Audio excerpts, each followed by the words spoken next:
Assalamualaikum warahmatullahi wabarakatuh. Perkenalkan, nama saya Lailatul Badriah, mahasiswa dari Stikes Cirebon. Saya di sini akan menjelaskan materi tentang cedera kepala. Cedera kepala adalah suatu trauma yang mengenai daerah kulit kepala, tulang tengkorak, atau otak yang terjadi akibat injuri baik secara langsung maupun tidak langsung pada kepala, menurut Suryadi 2011. Trauma atau cedera kepala (brain injury) adalah salah satu bentuk trauma yang dapat mengubah kemampuan otak dalam menghasilkan keseimbangan fisik, intelektual, emosional, sosial, dan pekerjaan atau dapat dikatakan sebagai bagian dari gangguan traumatik yang dapat menimbulkan perubahan-perubahan fungsi otak. Anatomi dan fisiologi. Yang pertama adalah tengkorak.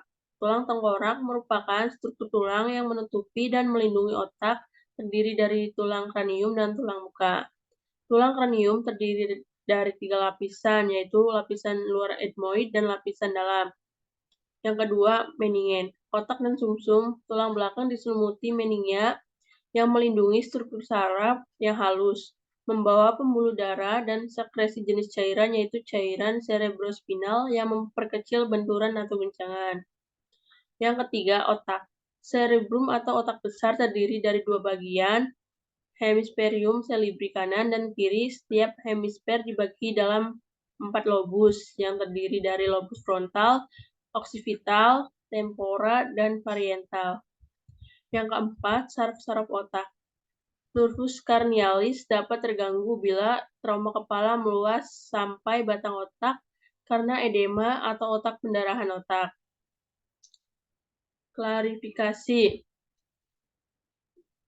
Cedera kepala ringan, GCS-nya 13-15, dapat terjadi kehilangan kesadaran atau amnesia tetapi kurang dari 30 menit, tidak ada kontusio tengkorak, tidak ada fraktur cerebral, dan hematoma. Yang kedua, cedera kepala sedang. GCS-nya 9-12. Kehilangan kesadaran atau amnesia lebih dari 30 menit tetapi kurang dari 24 jam. Yang ketiga, dapat mengalami fraktur tengkorak. Cedera kepala berat. GCS-nya 3-8, kehilangan kesadaran atau terjadi amnesia lebih dari 24 jam, juga meliputi kontusio cerebral, laserasi atau hematoma intrakranial. Etiologi. Yang pertama, benda tajam. Benda tajam menyebabkan cedera setempat dan menimbulkan cedera lokal. Kerusakan lokal meliputi kontusion cerebral, hematom cerebral, kerusakan otak sekunder yang disebabkan perluasan massa lesi, pergeseran otak atau hernia. Yang kedua, trauma oleh benda tumpul dan menyebabkan cedera menyeluruh, diskusi. Kerusakannya menyebar secara luas dan terjadi dalam 4 bentuk, yaitu cedera akson, kerusakan otak hipoksia, pembekakan otak menyebar, hemorogi kecil, multiple pada otak koma terjadi karena cedera menyebar pada hemisfer cerebral, batang otak atau kedua-duanya. Yang ketiga, etiologi lainnya, yaitu kecelakaan jatuh, kecelakaan kendaraan bermotor dan mobil, dan cedera akibat kekerasan. Tanda dan gejala: gangguan kesadaran, konfusi, abnormalitas pupil, piwitan tiba-tiba defisit neurologis, perubahan CTV, gangguan pergerakan, gangguan penglihatan dan pendengaran, disfungsi sensori, kejang otot, sakit kepala, vertigo.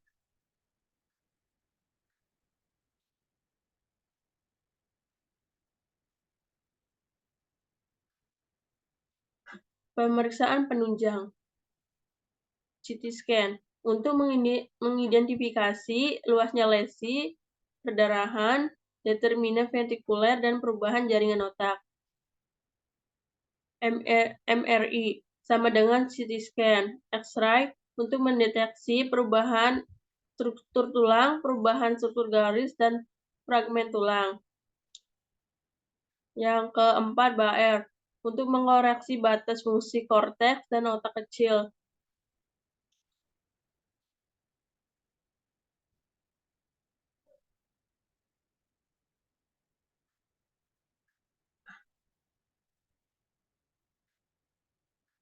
Pemeriksaan penunjang lainnya ada cerebral angiography untuk menunjukkan anomali sirkulasi cerebral, serial EEG melihat perkembangan gelombang yang patologis, terus kadar elektrolit untuk mengoreksi keseimbangan elektrolit sebagai akibat peningkatan tekanan intrakranial, screen toksiologi untuk mendeteksi pengaruh obat sehingga menyebabkan penurunan kesadaran.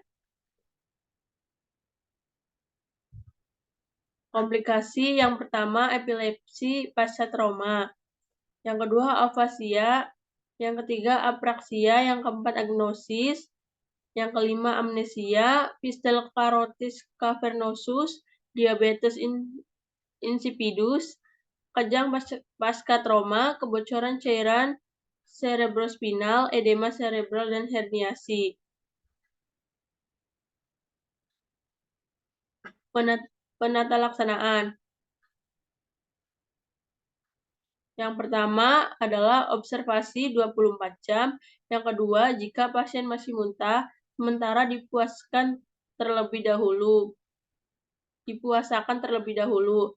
Berikan terapi intravena bila ada indikasi. Yang keempat, pasien diistirahatkan atau tirai baring. Yang kelima, profilaksis diberikan bila ada indikasi.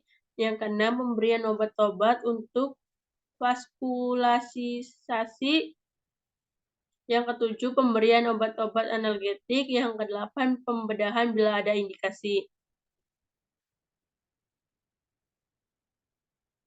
Mencegahannya yaitu yang pertama, kenakan alat pelindung diri saat bekerja di lingkungan yang berisiko terjadi kecelakaan. Yang kedua, selalu kenakan helm saat berkendara dengan motor atau sepeda. Yang ketiga, kenakan juga alat pelindung kepala saat melakukan olahraga yang berisiko membahayakan kepala seperti bersepeda, hoki, dan judo. Yang keempat, jangan meletakkan barang-barang berat di atas lemari atau tempat tinggi lainnya agar tidak menimpa kepala. Yang kelima, hindari perkelahian.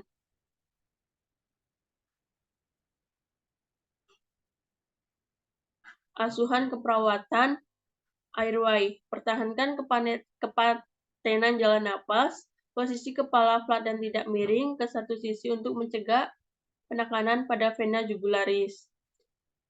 Terus breathing, kaji pola napas, frekuensi, kedalaman, dan irama pernapasan.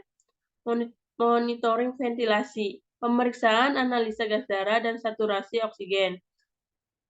Circulation, kaji keadaan perfusi jaringan perifer, akral, CRT, stenosis pada kuku dan bibir, monitoring tingkat kesadaran GCS,